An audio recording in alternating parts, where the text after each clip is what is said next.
সম্প্রতি কলকাতার একটা রাস্তা যেটার নাম ছিল সোহরাওয়ার্দী নামে, তো সে রাস্তার নামটা পরিবর্তন করে নাম রাখা হয়েছে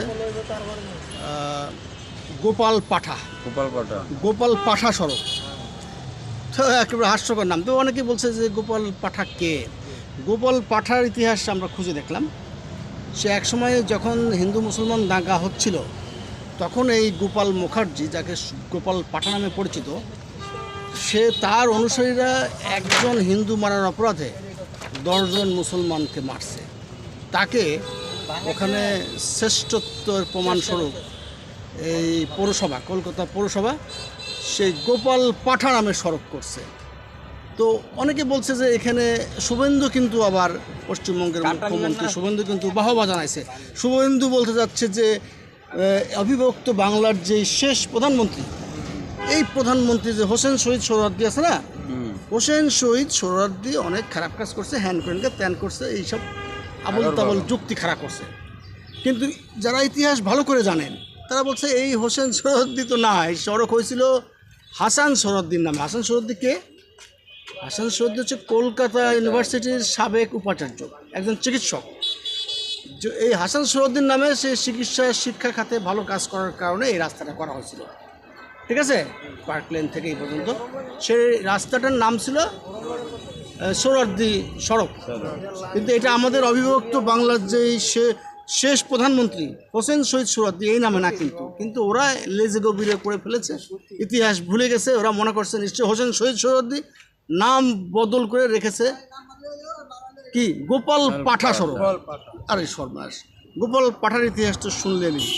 তো যাই হোক, এখন কথা হচ্ছে যে এই যে ইতিহাস না জেনেই সমালোচনা করা, হোসেন শহীদ সোহরাওয়ার্দী ছিল অবিভক্ত বাংলার শেষ প্রধানমন্ত্রী, তাকে ছোট করবার জন্য, তাকে এখানে সন্ত্রাসী হিসেবে প্রতিষ্ঠিত করবার জন্য শুভেন্দু তো চিনেনি, পশ্চিমবঙ্গের মুখ্যমন্ত্রী হয়েছে।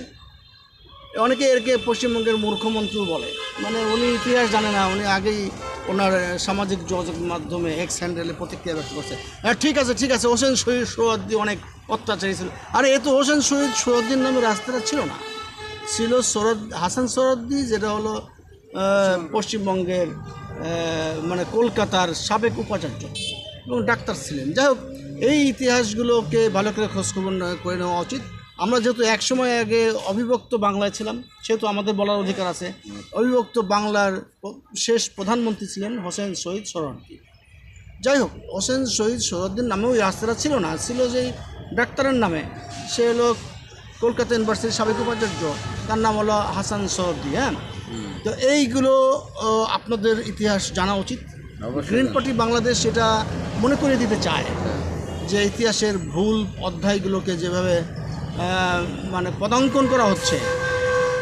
পশ্চিমবঙ্গের মুখ্যমন্ত্রী শুভেন্দুকে বলছি যে একটু দেখেন, খোঁজ খবর নিয়ে দেখেন। তা বেশি লম্বা লেকচার মারবো না। গ্রিন পার্টি বাংলাদেশের চেয়ারম্যান, আমার সাথে কেন্দ্রীয় কমিটির শাহিন ভাই আছেন, কাজী শাহিন আছেন, গিয়াসউদ্দিন ভাই। আমরা বাংলাদেশটাকে ইতিহাস ঐতিহ্যের সাথে সম্মানের সাথে রাখতে চাই। আমরা ক্ষমতা চাই না, আমরা দায়িত্ব চাই।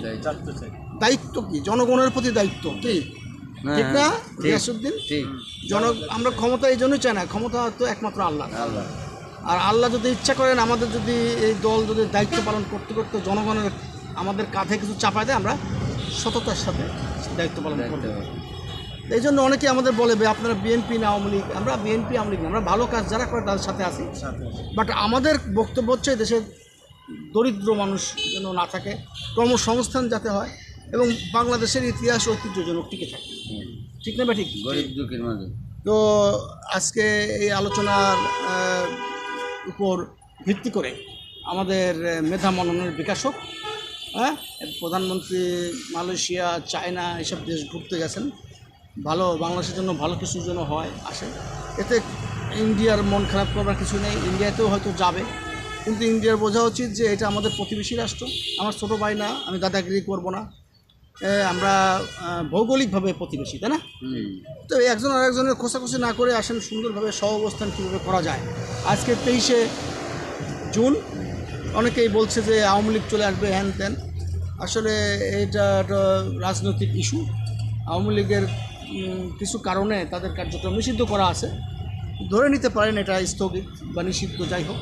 ভবিষ্যতে যদি ভুল বুঝে সন্ত্রাসবাদের পথ পরিহার করে আওয়ামী লীগ যদি ভবিষ্যতে আবার আসতে পারে, সেটার ভবিষ্যৎ বলে দেবে। আমরা এখানে আমাদের কোনো হাত নাই। আমরা চাই যে বাংলাদেশে সন্ত্রাসবাদ না থাকুক, নাকি, এবং দুর্নীতি না থাকুক। কি আপনি কিছু বলবেন? ঠিক আছে, না আমাদের কথা এখানেই শেষ? এটা ঠিক, আপনি যা বলছেন পুরাটাই ঠিক। সোনার বাংলাদেশ। বাংলাদেশ। ওকে।